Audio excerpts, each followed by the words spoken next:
আপনারা কি শুনেছেন এমন এক রোগের কথা যার উপসর্গগুলো ফ্লুর মতো, কিন্তু পরিণাম হতে পারে ভয়াবহ? এই রোগটি প্রথমে ত্বকে ক্ষতের সৃষ্টি করে এবং প্রতি 100 জনে 4 জন আক্রান্তকেও ধাবিত হয় মৃত্যুর দিকে। ভয়াবহতা টের পাচ্ছেন তো?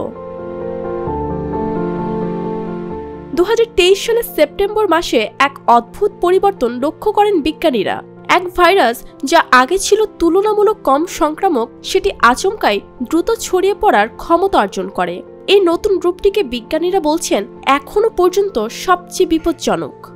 বিশেষ করে ডিআর কঙ্গোতে যখন একের পর এক মৃত্যুর ঘটনা ঘটতে থাকে, তখনই বিষয়টি সামনে আসে। 13,700 জন আক্রান্তের মধ্যে 450 জনের মৃত্যু ঘটে সেখানে। এই ভাইরাসটি শুধু কঙ্গোতেই থেমে থাকেনি, বরং তা ছড়িয়ে পড়েছে বুরুন্ডি, মধ্য আফ্রিকান প্রজাতন্ত্র, কেনিয়া, রুয়ান্ডার মতো আরও কয়েকটি আফ্রিকান দেশে। প্রশ্ন হলো, এই ভাইরাসের নাম কি? এর নাম এমপক্স, যা আগে মাঙ্কি পক্স নামে পরিচিত ছিল। এই রোগটি 2022 সালে প্রথম ব্যাপক আকারে দেখা দেয়, তবে তখন এর ভয়াবহতা ততটা ছিল না। কিন্তু 2024-এ এসে এটি যেন আরো মারাত্মক হয়ে উঠেছে। প্রাথমিক প্রাদুর্ভাবের সময় 450 জনের বেশি মানুষ মারা যায় কঙ্গোতে। বিশ্ব স্বাস্থ্য সংস্থা প্রধান টেড্রোস আধানম ঘেব্রেসাস বিষয়টিকে উদ্বেগজনক হিসেবে উল্লেখ করেছেন। তিনি সতর্ক করেছেন যে এই রোগটি আরও ছড়িয়ে পড়ার প্রবল সম্ভাবনা রয়েছে, শুধু আফ্রিকাতে নয়, সারা বিশ্বেও।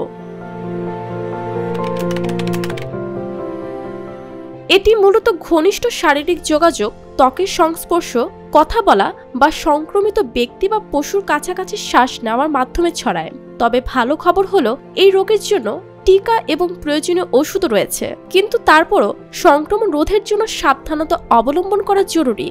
সংক্রমিত ব্যক্তি বা পশু থেকে দূরে থাকাই এই রোগ থেকে বাঁচার অন্যতম উপায়।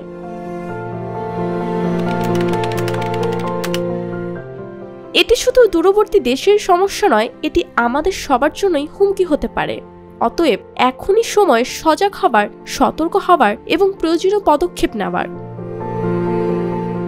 লামিয়া তানজিন মাহমুদ, RTV।